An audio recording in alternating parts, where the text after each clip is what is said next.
Hello YouTube, it's Charlie in Westeros here, and I am back once again with a Game of Thrones discussion video, once again with my amazing co-host, I guess, Bilal. Thank you. Hi. Hi. Oh, sorry, I thought you were going to make like a speech or something, sorry. No, nothing yet. Okay, we'll save the speech for later. But today we are coming to you all in order to discuss a pretty mysterious and interesting topic in the book series A Song of Ice and Fire, and that is the Faceless Men, this really strange, mysterious organization of assassins whom Arya encounters throughout the book series. And we just kind of want to discuss, their origins, their foundations, and move on to analyze and discuss their belief system, their whole ritual that they call the gift in the books, and of course, what else? The House in Black and White, which is where their temple is based in Braavos. And basically what we can just learn about this organization through the character of Arya in the book series. Yeah. So, if this is okay with you, Bilal, I suggest maybe we just discuss, first and foremost, their foundation, I guess. Sure. If that makes sense. Yeah. So, and you can fill in the blanks in case I make any mistakes, like I often do. So, just going off of what was written on the Song of Ice and Fire wiki online, we basically understand that the Faceless Men seem to have originated in the volcanic slave mines of Old Valyria. This is before Braavos itself was founded, and of course before the Doom of Valyria itself. Yeah. The tale seems to be of how this religion originated. It seems to be centered around a figure of unknown origins who was apparently the first Faceless Man, and this man apparently heard the prayers of the slaves to their various gods, and came to the conclusion that they were all praying to the same god with 100 different faces, who the Faceless Men come to worship as the many-faced gods. Yep. The many-faced god, sorry, and that he was basically he as in the assassin, or he as in the first Faceless Man was this god's instrument, if you will. Now, just of course a quick background information. Of course, the slaves of Old Valyria were from all over the world, so they all worship different gods and different beliefs. And as a result, I guess this was a culmination of these different faiths coming together in this one individual, if that makes any sense. It was a melting pot. Exactly. And of course, that's why Braavos itself was founded from a melting pot of people as well. Yeah, true. But before we get into that, this basically led to this first Faceless Man giving the, quote, first gift, which is basically the gift of a quick, humane, and merciful death to apparently the most desperate slave in this volcanic slave mine. The first Faceless Man later also brought this, quote-unquote, gift to the Valyrian masters as well, although I don't think I would call it in their case a gift, since I can't imagine it would have been as merciful as it would have been for the slaves that this fellow slave worked with. No. Of course, this event where this first Faceless Man brought the gift to the Valyrian, or to some Valyrians anyway, to some of the Valyrian masters, leads many fans, as is said in the ASoIaF wiki, that there is some suspicion that maybe the Faceless Men were involved in the Doom of Valyria. Yeah. And I don't think we actually mentioned that in our discussion of the Doom of Valyria a few months ago, actually. Because we discussed a lot of possibilities with that, but we never really talked about the idea that the Faceless Men might be somehow involved. Now, just a quick comment on that, if I could. Sure, go for it. I don't think the Faceless Men were too overtly involved in the Doom of Valyria, given that, it's the huge volcanic eruption, or we don't really know what it was, but it was a cataclysmic event that destroyed a whole, civilization. So I don't think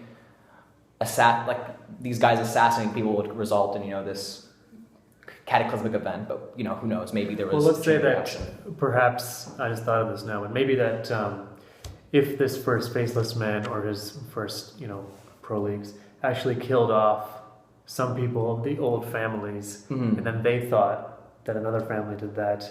I see. Created some infighting, maybe that. I mean, there was a possibility that the doom was caused by family troubles and dragons being brought into the mix and fighting between the families, and that maybe escalating to something more. But I don't know. I mean, it's a possibility. I don't really see it either. I think it seems more supernatural rather than something that's caused by, at least at first, a single assassin. But you do make a good point, though. It could have been this chain reaction of events that was brought on by an assassin from amongst the Faceless Men who caused it, which of course is totally possible because the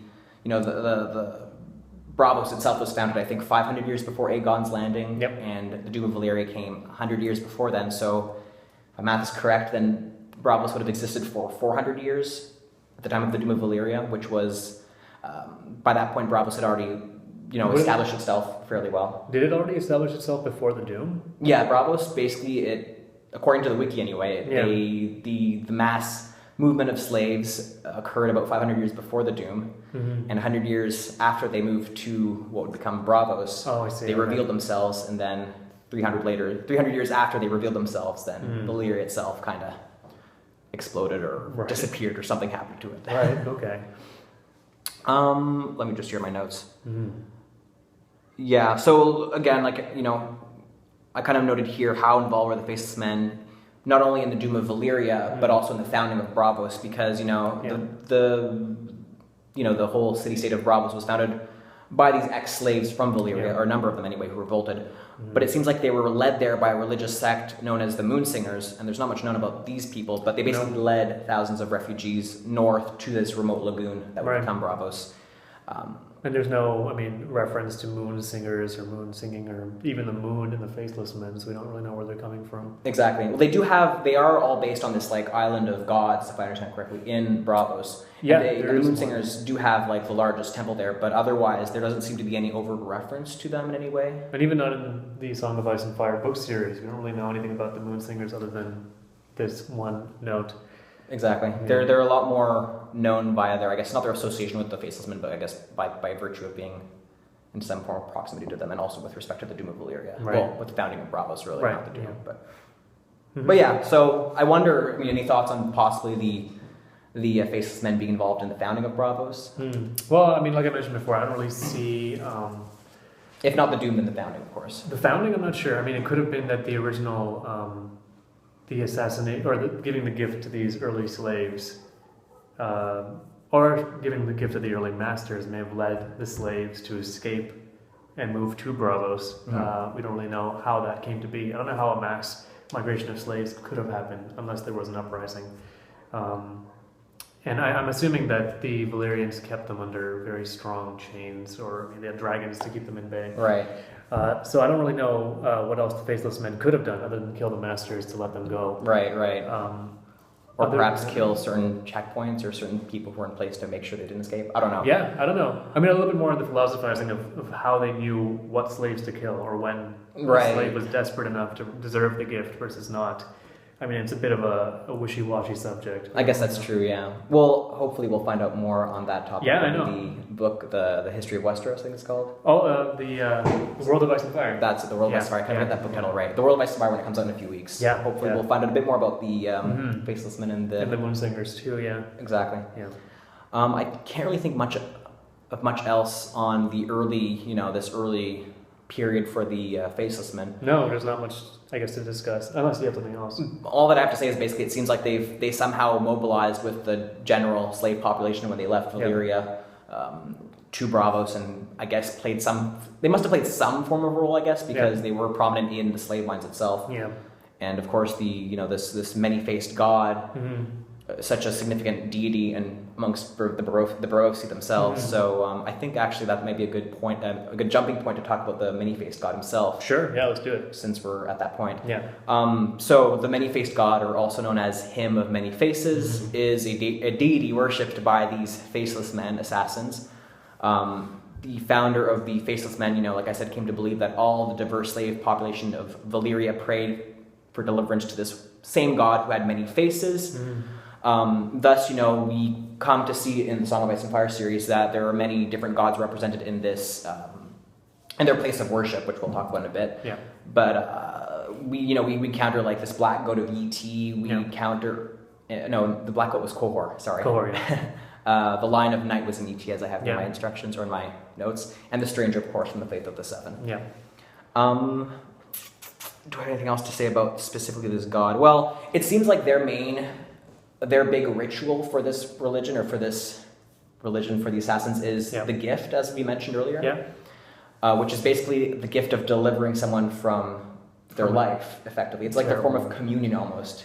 It seems like it, yeah. It looks like people actually, at the point that we are in the story, people come to the temple in order to find themselves a merciful death. Exactly. And then it's offered to them. I guess they're offering their own identities for that, it seems like, because they actually take the faces, cure them, and then use them for their own magic. But it's more than just the faces. They take the memories. They take a little bit of. It's like their souls are there too, yeah, which right? is really ominous when you think about it. And I wonder if that's like George R. R. Martin trying to say that, like, your face somehow symbolizes your intention, your soul, a bit of you. I don't know if he's trying to say it or if he's saying it through his people that he's written about. But it seems interesting that has so much more than just an identity attached to it. It's very true. And if I can just interject there, it kind of makes you wonder, what would drive these people if they know about these faces of that are in the many-faced God's temple. Yeah. It kind of makes you wonder: do they know that their faces will be used later on by these assassins, or I don't know. do they not really care? I mean, they go in there ideally with the premise that they're going to get a swift, clean, easy, painless death. Yeah.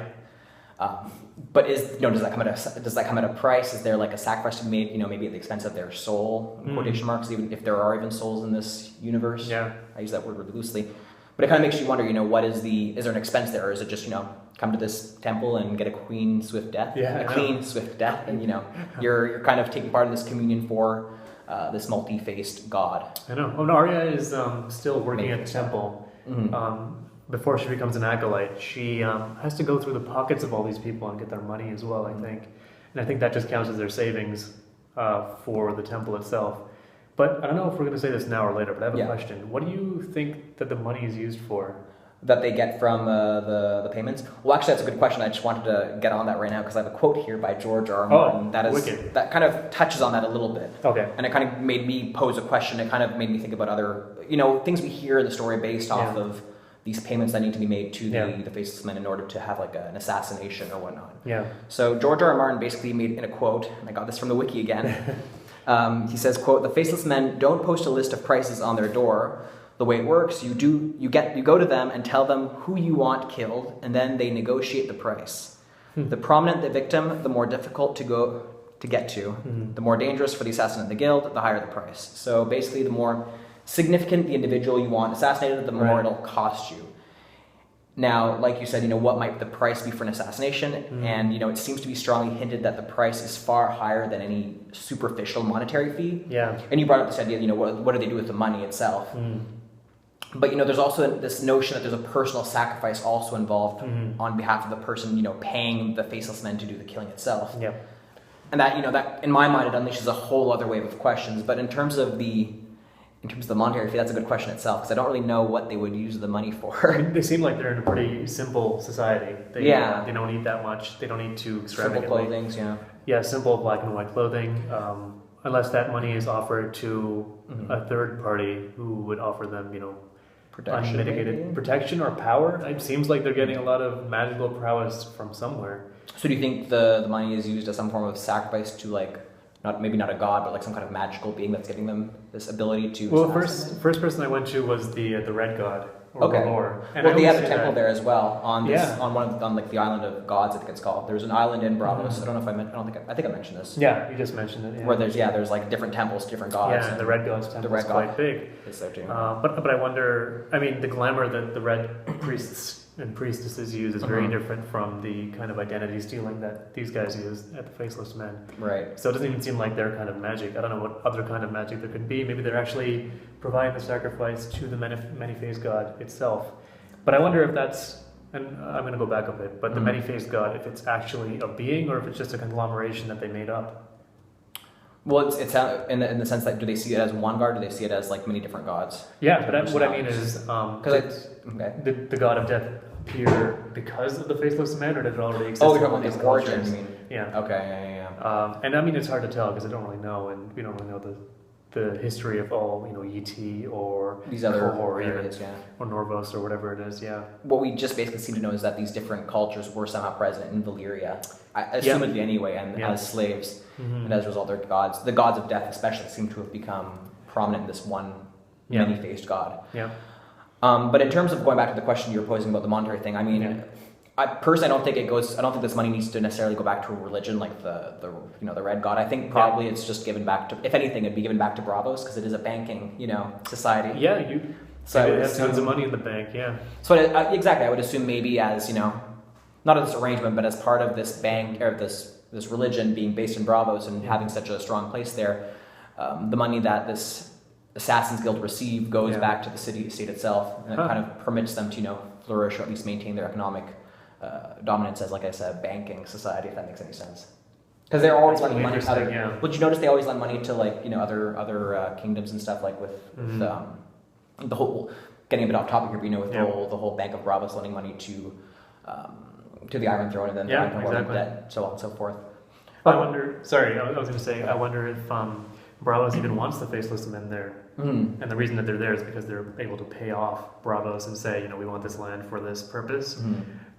I don't really know if you'd want to be associated with assassins in that much of a regard. In any case. And that brings me to another point. I don't really want to touch on that other point right away. Right. But it does kind of beg the question. It kind of does lead us to believe that the general population is quite afraid of these assassins. Certain hints were given, especially from Arya. But we can get to that after. We can, I want to discuss Arya in herself, because she does reveal quite a bit of information about this. Because we can see through her. Exactly. I do want to mention that one thing that I think in the first book, Faceless Men are already mentioned once. Yeah. Where in the small council in King's Landing, Robert Baratheon wants to kill off Daenerys Targaryen. Right. And they want to. At one point, somebody throws around the idea of the Faceless Men, but then Peter Baelish says you need you could hire an army of sellswords for the same amount. For less than that, even. For less than that. For less than the amount. To kill a merchant, I think, even not even Daenerys Targaryen. You mentioned a merchant. Okay, yeah, that's incredible. Maybe I'm wrong on this, but if I remember correctly, the quote was you could hire a group of sellswords for cheaper than you would hire the Faceless Men to kill a merchant, a simple merchant. And who knows what the price would be to kill a princess. Yeah. Which again, kind of leaves the idea that the higher the status of the victim, quote unquote, the more you have to pay out. And again, not just monetary necessarily. Something else too. Yeah. And that kind of makes me want to just discuss, the waif. In the Feast for Crows. Exactly, from the Faceless Men's group. Or not the Faceless Men. Yeah, the Faceless Men. Sorry. Yeah. Because we kind of get another little glimpse of the price that gets paid when you want to have somebody assassinated, especially a high status individual. Yeah. If I can just read this quote one more time. Quote, new one, not the same one as before. It's just when the waif talks to Arya, who I think is then posing as Cat of the Canals. She tells her about her past that she left behind. She says, quote, "She claims to be the eldest child from an ancient house, but when her stepmother had a true daughter, the woman tried to poison the waif. When her father discovered this, he delivered 2/3 of his wealth to the House of Black and White, which is the temple of the Faceless Men. And soon after, his second wife was dead, and the waif, now a servant in the temple. She reveals that she lied about part of the tale. But of course, before Arya can guess which part, the kindly man comes and visits. Interrupts that scene. Yeah. But it does kind of reveal, that there is some form of personal sacrifice there, not just monetary here, because why would that waif be in the House of the Undying in the first place? Yeah. Unless that is, part of the lie there.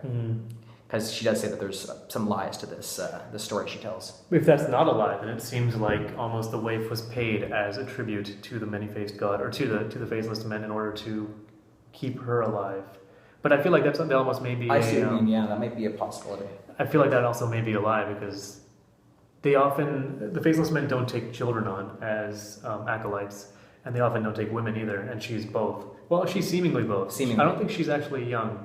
That's right, because we're giving the impression that she's actually quite a bit older. Because she's 36, I think. Yeah, because she holds up her fingers when they're trying to guess each other's ages. Right.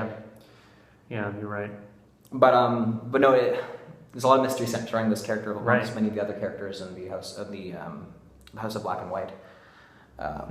It's interesting that in the list of casting for season 5 for Game of Thrones, she wasn't in the video that they released at Comic-Con, but she was in the list, and it was somebody of East Asian origin that they wanted to be the waif. Really? Yeah. Interesting. So I don't know if they cast her or if that was just an early casting list, but. Well, isn't one of the kind of off topic again? Well, aren't one of the Sand Snakes part or half Asian or Asian she is, which is kind of interesting. Yeah, they're expanding the ethnicity of Game of Thrones. It looks like. Yeah, it looks like. Which is kind of cool. But yeah, no. Again, I guess just to summarize my whole point here is that it seems like once again there is a bigger sacrifice to be made when you want to have somebody killed from the Faceless Men, or by the Faceless Men. Sorry. Yeah. So to bounce it around, bounce something off of you, Do you think their original idea was to give the gift of mercy to people that deserved it? Yeah. Do you think that idea is thoroughly encapsulated in like the present Faceless Men? Because it feels like there's more of a price. Originally, somebody just killed off a slave because they felt they required it or they needed it. Yes. But now there's quite a bit more of a monetary, maybe more of a cost. So you're saying maybe this might be an evolution of the organization itself? Or just like a bastardization of it. Oh, I see what you mean. So maybe it's not even the original basis. I don't think the original idea is present anymore. I feel like there's more of a cost associated with it for its own benefit. Right. I don't know if it ever was a non-profit institute, but it might not be at all. It's become a capitalist institution. Darn Faceless Men. Yeah, I know. No, but it makes you wonder, though. It's true because, the original little blurb about it, they talk about, giving the gift to slaves that were in horrible shape. Yeah. Although they do mention, for example, one of the faces that Arya wears at one point, it was, I think, a young girl who was beaten by her father or really badly abused, and she goes there to seek relief from her horrible life. Exactly. Yeah. And Arya, dreams about the things that happened to her at one point, she does. The beating she received, as that this girl received anyway, the face that she's wearing. So at least in that sense, it seems like that gift is still given. Exactly, it's still given. But then other people can just pay them and have an assassin. Right, and also the gift that is given also comes at some form of an expense, whereas the face is worn by, if the assassins themselves. And again, it makes you wonder whether or not these people are still somewhat conscious when their faces are being worn, or if it's just, like a residue, the residue memories of these people kind of living on in their remaining faces or whatever. Right. Does Arya ever question that? I don't if she ever asked the remember. Kindly Man about that. I don't remember. That's a good question, though. There is one thing that made me wonder about Arya, though, and her role in the Faceless Men. When I was thinking about this, the Waif character and her story, because considering the Waif's tale, considering all this misery that this Waif character had been through before joining the Faceless Men, it does make one curious about the circumstances surrounding Arya's own arrival there. In that I wonder if Arya's misfortune so far might not be directly linked to the Faceless Men in some way, because it almost seems, this might be a bit of a, what comes first, chicken or the egg type of question, but it seems really, really coincidental or interesting that, all these horrible things happen to Arya, not only before she meets Jaqen H'ghar, but especially afterwards, especially after, that Jaqen H'ghar gives Arya the 3 deaths, or, that people that he says he'll kill for her. And the last one, of course, kind of goes a bit awry because she actually doesn't get him to kill anybody. She gets him to free the Northmen that are prisoner at Harrenhal instead. So I just find that interesting because I often wonder, what might happen to Arya as a Faceless Man if she chooses to leave the society and maybe return to Westeros as a Stark, for example. I was going to ask that later on. Can you actually defect from the Faceless Men? That's a big question. But I guess we can come into that later. Well, that's the thing. We can discuss that now, actually. I have some notes for this right now, actually, okay. if you want to discuss that. Because it doesn't really get discussed in terms of her own progression. No, you're except right. For a few small hints, but anyway. Well, what do I have here? Let's see. Would she have to pay a price for leaving the Faceless Men, for example? Would she just be allowed to leave on her own volition, And also, given that Jaqen H'ghar was giving, these free gifts of death to Arya, it seems a little strange because, can you just like say, like, as a Faceless Man, can you just say, okay, I'll give you, like, you can kill whoever you can kill these 3 people and I'll just, or you can kill 3 people and I'll do it for you. No fee, no cost associated with it. But she did offer them their lives, which that's true. Would that have is been true. I guess destroyed in the fire. But I wonder why he took the authority on himself to say that these 2 other people with me will count as 2 lives as well. Exactly that, and also the fact that, as a Faceless Man, you'd think he'd be able to escape on his own and wouldn't need the help of Arya. I've been thinking about that a lot, because it feels like, what you were saying earlier, all these things that led her to become a Faceless Man may have been not destiny, but something that not coincidental, but it just seems to have, been manipulated by the Faceless Men themselves, I guess. But I wonder if that includes, like, the death of her father. And that's why it makes you wonder, right? Did somebody pay for Ned Stark to be killed by Faceless? And originally not Bran falling off of the tower. Right. How much further back can we go? Could Rhaegar killing... Or as Rhaegar, like all these events that happened. We would say, of course, no, because, Jaime Lannister pushes Bran out of the window. Ned Stark is beheaded by Joffrey, but through Ilyn Payne, of course. So it kind of makes you wonder, not whether or not these events truly happened the way we see them, because, I don't want to get too crackpotty in my theories about this stuff. But it makes you wonder, it does make you wonder is Arya somehow tricked into joining the Faceless Men as, payment for Jaqen assassinations, or more specifically for getting him to help her free the Northmen. But why would they want her? They don't seem to know that she is a warg. That's true, but remember when she meets not the waif, when she meets that witch, what's her name? Oh, the Ghost of Highheart. The Ghost of Highheart, yeah. And kind of like how in the show Melisande sees like many, like the faces of many deaths looking back at her. Oh yeah. So does brown eyes, blue eyes, green eyes. Right. Well, in the books it says that the Ghost of Highheart, Highheart, yeah. The Ghost of Highheart sees, or seems afraid of Arya because she sees death in her or something like that. Yeah. And it also kind of, granted, that happened after the Harrenhal incident, of course. It did, yeah. But it kind of does make it seem like her destiny is sort of forced to be with the Faceless Men in that sense. She's intimately linked with death from the beginning. Exactly. Yeah. Which is why, like I say, maybe there's some kind of, maybe the gods of death or this many-faced god is somehow manipulating destiny here. Even though, of course, George R. R. Martin, I think he said that there's not going to be any gods involved in the universe. No, you're right. Yeah. But there are some things that are happening that kind of make me wonder. It's getting a bit too coincidental sometimes. They may not be overtly mentioned, but it could be in the background. True. That's true. Yeah. If he chooses to bring in gods and quotation mark in this universe in that way.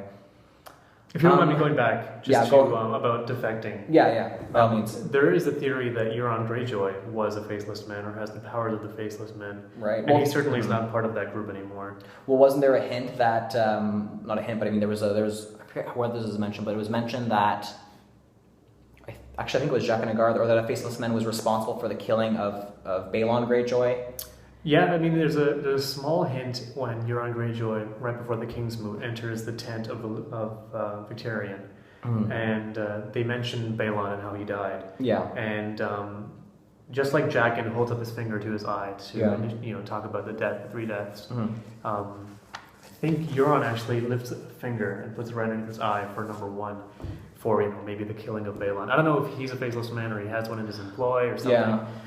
But it feels like whoever is the Faceless Man is not part of that group anymore, if there is one with Euron. Yeah. Because they've certainly not followed any rules with Balon, it doesn't seem like. Or unless Euron did have to make some kind of payment.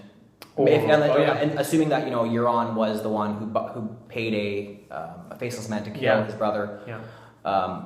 Unless, like you're saying, he is the Faceless Man and it was some kind of vengeance act as opposed to him claiming. And that's clearly not something that they really devote themselves to, right? And the only reason why I bring up this whole vengeance thing is because, and again, I'm sticking ahead a little bit, but with Arya, for example, she kills two individuals who seem like, in my head, if you were a member of this Assassin's Guild, you're not supposed to kill just anyone. You're supposed to, kill who you're told to kill, so to speak. Yeah, exactly. But there's twice when she's, when she's in Bravos. Once as Cat of the Canals, and another time when she's an acolyte with the mummers, when she kills two individuals, and basically for her maybe not her own selfish reasons. Well, yeah, her own selfish reasons in many ways. Mercy, right? When she's Mercy. When she kills was it Raph the Sweetling? Who killed a pedophile, basically. Yeah. And he killed Lomi, of course, in a few books earlier. So it was kind of her own. It was kind of Arya's vengeance in that sense. It seemed like. Yeah. And there was also her killing the deserter, the Men of Night's Watch who deserted. I mean, as disturbing as that is, it almost is comforting to know that part of her Stark heritage is still lingering inside of her, right? That there's a lot of hints of that too, of course. Yeah, I mean, she's still going to warg, and I think that what keeps her mostly in tune with her past, which is really interesting. The sword that she has under the steps, and of course... I forgot about that. Yeah, needle, yeah. Yeah. But yeah, no, just to go back to the... Sorry, I keep jumping around a lot, but just to go back to what I was saying about her killing these seemingly random individuals and people who are not ordered by the organization. She doesn't seem to have received any punishment for doing so. So it almost seems like this guild of assassins can almost go and kill whoever they like sometimes. She wasn't an assassin yet. She wasn't even an acolyte when she did that. True. But she is an acolyte. She's an acolyte when she's Mercy, but she's not in the previous one. But she doesn't seem to have gotten any. There's no punishment against her. Nobody's punishing her for doing these things, which. Maybe this is totally normal for the guild, but in my mind, I would think that this group of assassins would want to have tighter reins on who gets killed and how and so on and so forth. Yeah, no. When does it come upon the assassin to give justice to people that may deserve it or not? Exactly. I mean, what if you're an assassin and you see somebody on the street who's dying? And could you kill them? And it's okay with the Black and White House or not? And I don't think we'll know that for a while. Yeah, unless we find out in this next book that comes out. Right. As in the World of Ice and book. Fire, That yeah. one. The history of the world. Whatever it's called. I took some notes down here just to go a little bit, change the topic a little bit, on the House of Black and White. It's a temple that these Faceless Men worship at, or practice their craft at, or reside, or whatever. I can just read it out, I guess. I don't really have many comments or thoughts on this. Like, for example, on the wiki, they describe it as, it's called the House of Black and White. It's located on a specific isle known as the Island of Gods, where other temples are based, of course. In the description on the wiki, it says that the House of Black and White sits upon a rock knoll made of dark gray stone. It has no windows and has a black tile roof. Its wooden doors are 12 feet high and carved. The left door is weirwood, the right ebony. In the center of the door is a carved moon faced ebony on weirwood on ebony. Its gray stone steps lead down to the dock. When you mentioned that door, that door reminds me very much of the door underneath the wall in the north. Right. Sam walks through. Oh, yeah. It's also black and white, isn't it? I think so. I wonder what that might mean. And that almost sounds like a moon, too. Moonsinger? I don't know. No, you're onto something here. And I was going to make a comment about this. I was thinking about making this comment, but I mean, I guess I might as well now. Yeah. It's kind of leads to the idea that maybe these children of the forest that existed so long ago, the weirwood trees might have also existed in Essos as well as Westeros, given that there are a lot of hints given that there are these weirwood trees, or these remnants of weirwood trees still around. Are there hints in Essos? I think it was near. There's a few cities that the Dothraki call. There's one called Vase. It was like the city of ghosts, not the city of bones, not Vase Toilet. Oh yeah, the one that Daenerys sits in with Jorah for a while. Not completely white city, right? It's not that one. I think it's a different one. Yeah. There's another one, Vase, the city of ghosts, not city of the bones. Oh, city of ghosts, and that one has I think it has. If I'm not mistaken, it seems to be hinted that there are weirwood trees, or there were weirwood trees there once, which is kind of eerie, and you'll have to look that up after, I think, because it was quite interesting. That's really cool. That there might have been weirwood trees in Essos, not just in Westeros. Right. Which kind of leads to the idea that maybe the children of the forest were existing in this whole the whole world that we know it. And we do know that the door is made of weirwood as well. At least half of it. Yeah, exactly. So it also, unless they imported it from Westeros, but and this is again really off topic right now, but my hunch is that there were children of the forest based in Essos for some time. At least that makes sense. Maybe even involved in this kind of cult in some way. I mean, who knows? There's seemingly this circular image in the door itself is also in the wall. Right. I wonder if either the children of the forest have a connection to this, or if the Faceless Men have a connection to the Night's Watch or the children in Westeros. I don't know. I know the children were around way before. Oh yeah, they're like the Neanderthals of Westeros, right? Or of that world, seemingly anyway. And just, I know we're getting really off topic here, but again, kind of like the Neanderthals in the real world, in our world anyway, they were kind of everywhere, and they gradually were pushed back to Europe before disappearing there, I guess. I think 20,000, 30,000 years ago, or whatever. They were mated with too.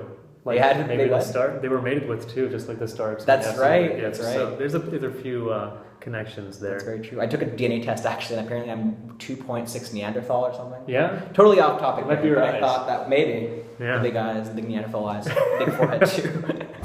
Maybe I'll be able to look through trees. Hopefully. And you can tell me what's going on. Exactly. I'll tell you what's going on the other side of the world. Okay, let's go back to discing the Faceless Men and House of Black and White. Yeah. So that was the description that I kind of just ripped off the internet for you.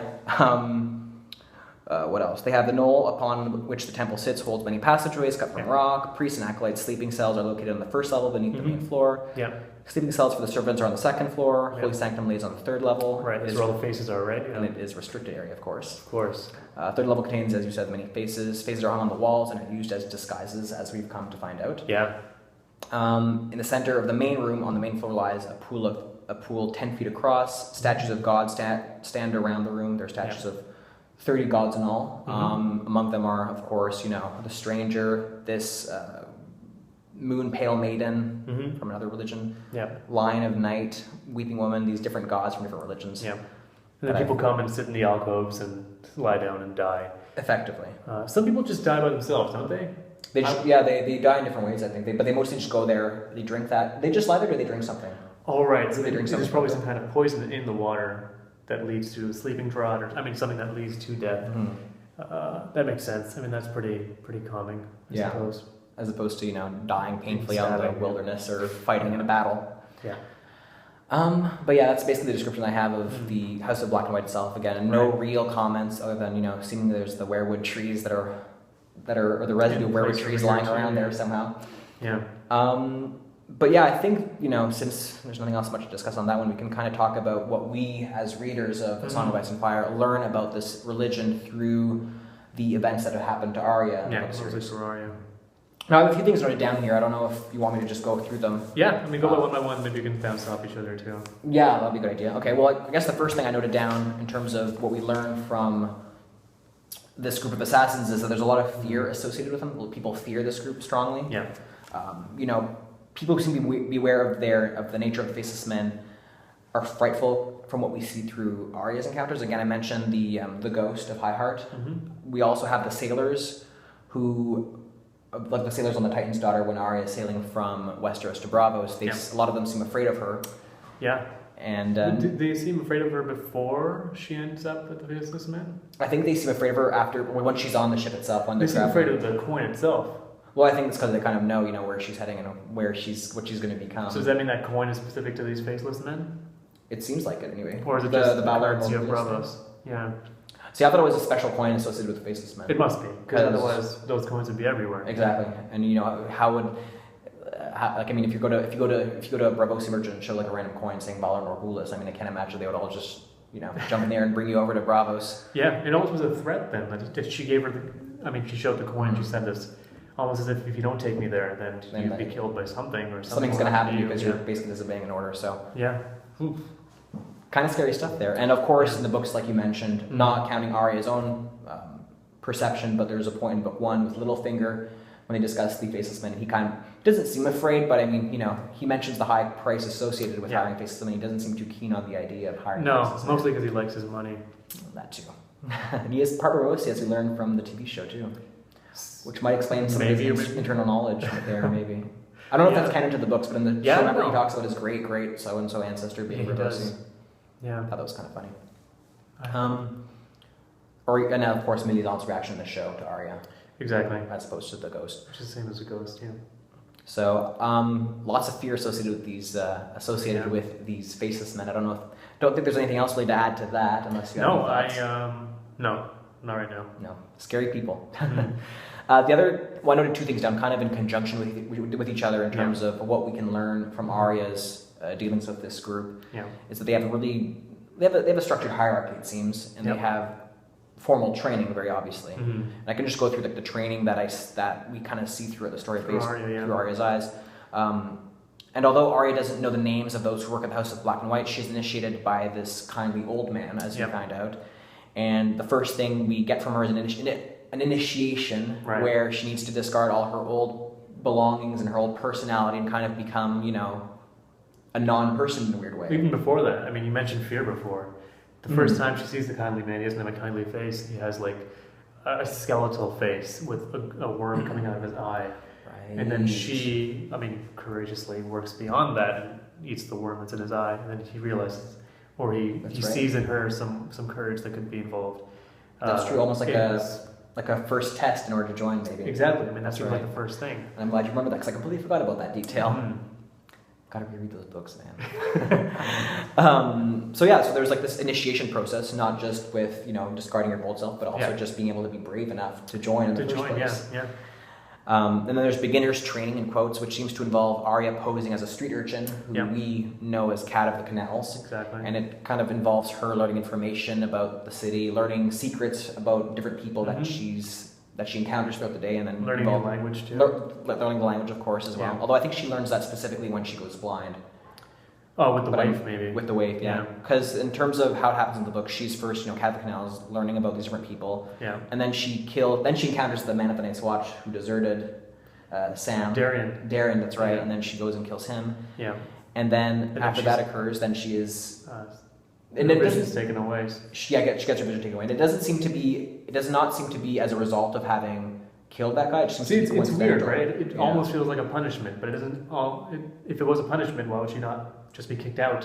Exactly. of the Why House would of you say, oh, Black and White. you're not supposed to kill people without our orders? Goodbye. Yeah, nothing is mentioned like that. So it almost seems like it's just another step in the training. Exactly. Maybe you're supposed to kill on your own without us telling you to do so. Just, I don't you know. decide who is worthy or unworthy, and then you can make the right call. Then It's a lot of power given to these people. exactly. Although again, that's just my assumption. I don't really know. We don't know, yeah. We don't know. We know Yeah. nothing. Jon Snow. You know nothing, Jon Snow. Anyway, so yeah, after this, period where she does this inspecting of the city or inspecting of people, then she loses her sight, Yeah. and then she works with the waif to learn how to tell lies, or she has to teach herself how to tell when people are lying, and also to be able to lie well. Yeah, herself. both things. I mean, without even her vision. Exactly, and it seems like she's able to pass, I guess, that phase of her training when the wise man, not the wise man, the kindly man, I think, tries to hit her on the head with a stick, and she catches it. Yeah. But she sees him through a cat's Through a eye. cat, yeah. Which is interesting. It's She almost can work.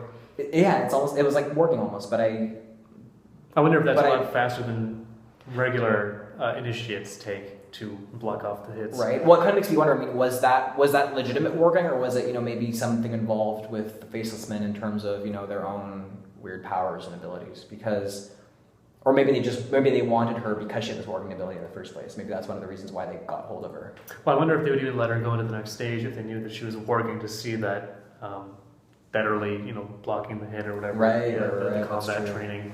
Maybe. It's weird because having an assassin who can work and do all this is incredibly powerful, and for a child. Oh, She's absolutely. what, 13, 12 at the end? At this point, I think she's 13, 12. I think anyway. I'm really bad at the ages of this book. Yeah, but it's insane. And but she's basically. I think she's not when it at starts that off, so point. she must be 13. Yeah, 12 or so. Mm. Because Sansa's like what, 15 or so by this point? 16, I think. 16 already? Oh wow. Yeah. That's right. Well, she was okay. Getting off topic again on my part. Right. But yeah, no. So what we're talking about her training. Her training, yeah. So like we were talking about, it kind of makes you wonder whether or not they want, what in my opinion anyway, it kind of makes you wonder whether or not they want her because of this working ability, or maybe they always seek out people who have these supernatural abilities to work to their advantage. Right, If they are because- even seeking her out in the first place, if it wasn't just coincidental, Yeah, her showing up there at all. Right. Exactly.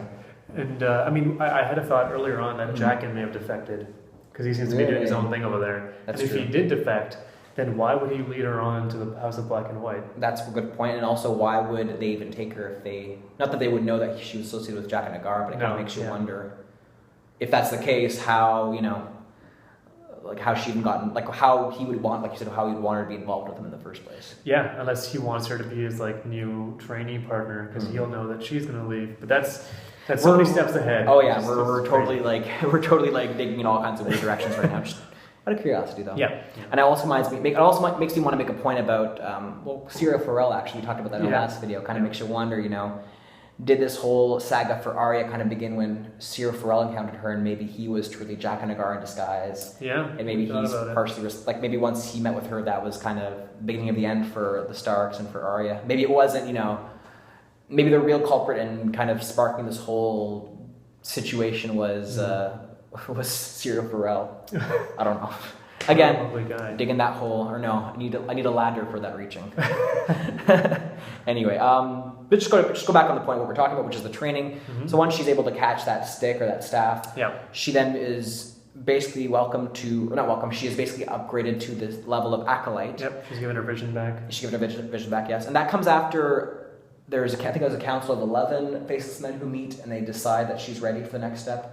I did not even know that. Yeah. When was that mentioned? It was mentioned in book 5. I'm almost 99% sure. There was book 5. There's I don't know if it was a council, but it was a group of 11 Faceless Men. They basically are meeting, and they say that she's ready for her next step. And I think that was either in reference to this stage, or it was in reference to her becoming blind. But I think I'm pretty sure it's the acolyte stage that she was. How did she find out about this? I think she was present at it, from what I recall. It was her perception. It was her POV chapter. Wow.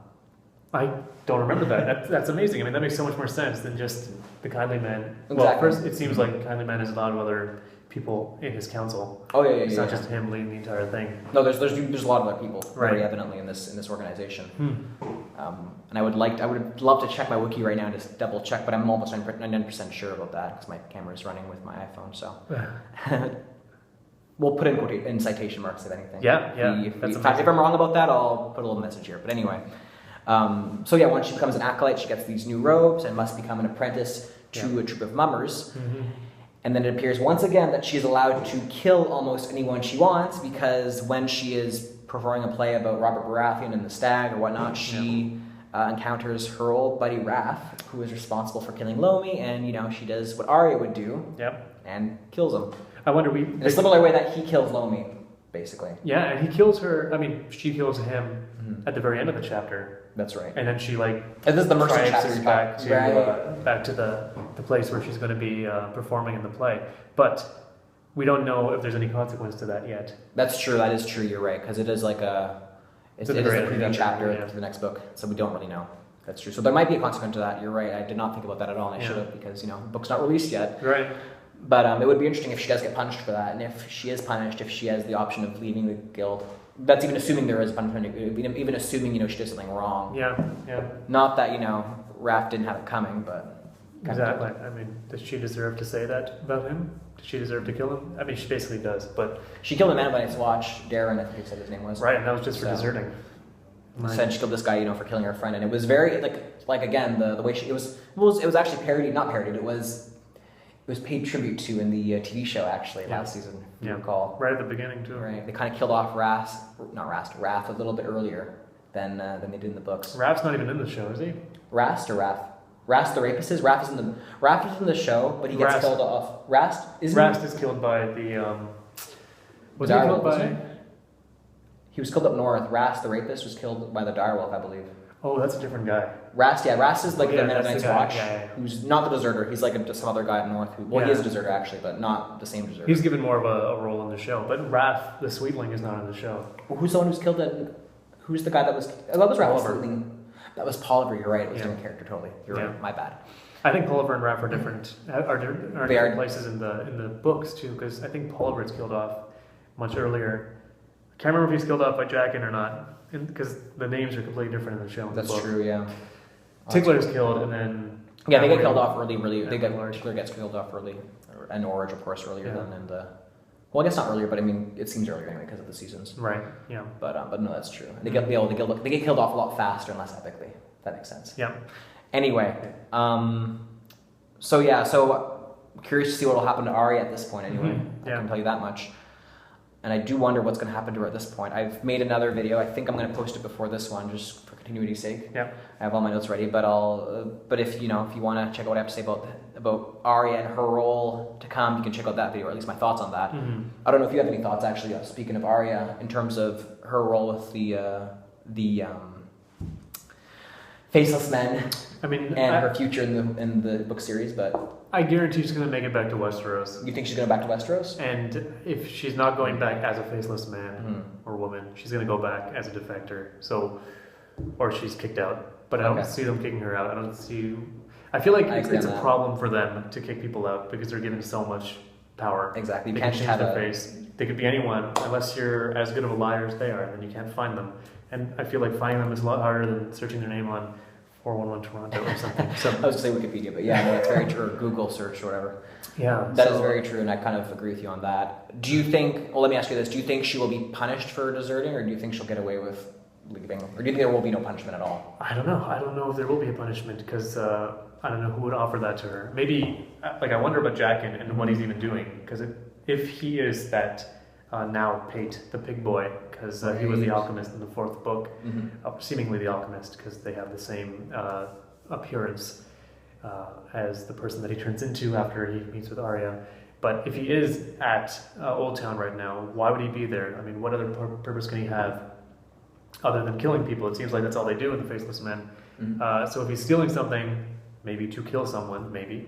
But if he's stealing something just for his own sake, or for another reason entirely for the Faceless Men, it could be an entirely other thing that these people do. There could be a much bigger picture at hand. They could be killing for a specific goal. You know what I mean? And maybe that's related to them, pulling the strings amongst all these different stories. I'm not going to say this is the truthful matter of the story, or that this is definitely going to happen or anything like that. But I will say it would be interesting if in some way or shape or form they choose to work for Daenerys, given that, these Faceless Men a long time ago were slaves that freed themselves from captivity by the Valyrians, and here we have Daenerys freeing slaves from basically the people who were former slaves of Valyria. Yeah. And I'm talking about the Giscari, of course. So I'm just, I'm not saying that's the truth of the matter, but I'm just saying it would be interesting if we have Daenerys, Taking upon an army. having of all men. these different people, faceless men. She'll be unstoppable. Right? Basically unstoppable. I know. I'm kind of. What's the word? I'm projecting here right now, but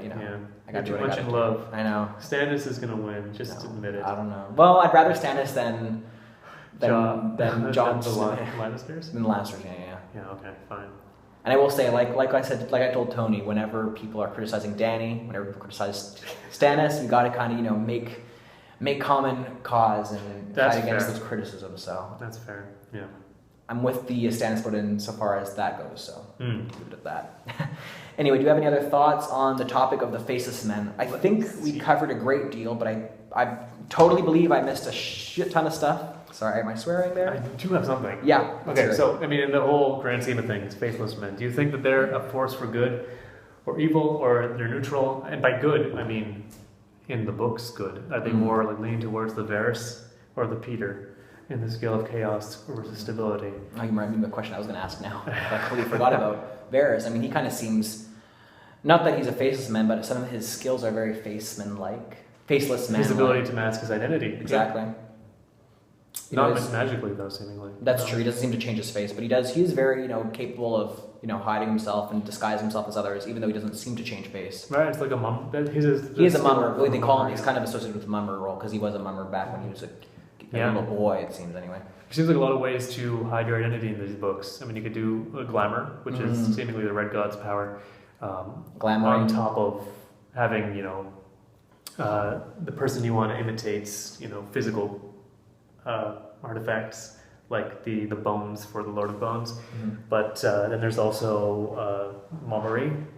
Yeah. Seemingly, like prosthetics, early prosthetics or whatever they use. Oh, yeah. Masking your scent. And then there's the faceless men that can change their face entirely, change their height too. Can they change from man to woman? That's a good question. We've never actually seen any faceless men change gender. No. None of them at all so far. But it would be really interesting if they are able to do that. But anyway, I mean, going back to the question, if they are a force for stability. Like, what are their true goals? Yeah, that's a good question. And if they team up with Daenerys, they're definitely going to be there for chaos. Hey, Daenerys is for good. I hate Daenerys. For the good in the end, maybe, yeah. I'm just saying, at least she didn't kill her brother. Wait, actually, no, she did. Damn it. Kind of. She did. I was trying to run stamina. It's true, she kind of did kill Viserys. Hey, it's weird. Daenerys and Stannis are kind of similar in that sense. I mean, she more or less had Viserys killed, and Stannis more or less had Renly killed. I think they're closer than we might think, yeah, if we think about it some more. When you think about it. Right. Maybe they'll get married again and have, rule the world. I ship it. Shipping Dany and Stannis. Stanny. Stanny. I'll call it Team Stanny. Yeah, that's a good question though. What side are the faceless men? Are they there for good? Or their goal. Yeah. Their goal just could be doing what they've always done for hundreds of years. Yeah, not to go all D&D on this situation, but I kind of see them more, like, in my opinion, I kind of see them more as like a chaotic good or like a neutral, chaotic kind of force, you know what I mean? Because they're out to kill people and they're not really trying to preserve order and justice, it seems. Well, maybe they are, but I don't know. Justice in some senses. In some sense. They're going killing people. I mean, it can't be, you can't be an absolute good if you're just, going to kill. If you're murdering, yeah. I don't know. Anyway, that's my thoughts on that question. Do you have any other questions? No, I think that's it for me now. Okay, well, I forgot to do this at the beginning of the video. You should do it now. But I should do it now. I kind of want to show off what I just purchased in stores. Well, I purchased on Amazon.com because Indigo here in Canada was slow in getting this brought to their stores. But I got the Dothraki Living Language book. I suggest you all go and get it. It's pretty amazing. You have it, Bilal? I don't know. Gotta get on that. Well, if you can speak to me in Dothraki, then I'll need it. Oh god, yeah. I'll have to learn Dothraki and I'll start speaking to Dothraki. Minim-nissa. We should start having discussion videos in Dothraki. All right, then you guys love to get this. And only the people who are really hardcore can follow along with what we're saying. Yeah. You know what's weird? In one of his interviews, he actually pronounced it Dothraki. Dothraki. George R. R. Martin, which is so foreign and weird to me. I don't want to do that ever again. That's so weird. I'm used to hearing Dothraki. Well, I noticed that he does. There was actually not a video, but I think I read this article actually as well, the one that you're mentioning, where he talks about pronunciation of different names of characters. Oh, I didn't see that. Because he basically made the comment that he pronounces names differently from other people pronounce names. But he doesn't really care as long as it's. That was the gist of the article. He doesn't really care that much as long as it's somewhat okay. I don't know. I don't remember what the point was, but that was basically the point of the article, I think. Anyway, so yeah, just to go over the book quickly, it comes with a little workbook, I guess, where it has, well, not a workbook, but it has like a little, like has vocabulary and it has how to conjugate the verbs and so on and so forth. I haven't really looked at it much yet, to be very honest with you, because I'm kind of busy lately with random jobs. And it also comes with this DVD, or a CD, I guess, with instructions and stuff. And I have not looked at this yet either, but it looks really cool. And of course, you get a 20% discount for the Game of Thrones HBO store if you get this thing. So get on that. Or you can just use this promo code that comes with it. Here. I'll just put this here, and you guys can see that discount code that I accidentally put there. Anyway, yeah, go get this if you haven't gotten it. It's really cool. Or I think it's really cool. I think it's going to be really cool. Haven't looked at it much. There's also an app for the Dothraki language on iPhones, and I downloaded that, and I have been looking at that. That thing is really neat. It costs, I think, 99 cents. I listen to it on the subway sometimes, you know, playing the little word games, trying to associate words and this and that. So hey, that's cool. It is really cool. You should check that out. Oh, you have an... I do have an iPod, so you have an iPod. Okay, if you have an iTouch, I guess? Yeah. Okay, yeah. so then you can get it then. Yeah. You can learn Dothraki on your phone or on your MP3 player. That's cool. But that is that for today, I guess. And the other thing I want to show off, last thing, is my Stark hoodie. I got from Fan Expo, actually, where I saw Bilal. Yeah. I'll show the back of it. You can see it. They can. There it is. Yeah. Awesome. Good. So, anyway, that's all I want to show off for today. I hope you guys enjoyed our discussion. Yeah. Let us know if we left any information or details out. It's a pretty big topic, I felt anyway, so a shockingly big topic actually, because you wouldn't think such a small thing would have so much information, but there you go. So please let us know if you forgot anything. If you enjoyed the video, please don't hesitate to like, subscribe, and comment and all that good stuff. And again, I hope to see you guys again soon with our next video, which we'll make at some point soon, I think. We'll have to discuss it. No, if you have any ideas for a video for us that we should put that into, I think there were a few suggestions last week too, but we didn't look at them. Ooh, I'm sorry, guys.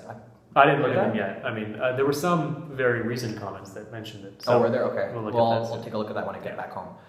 But I think that's about it for now, guys. So thanks for watching, and take care, and see you next time. Bye-bye.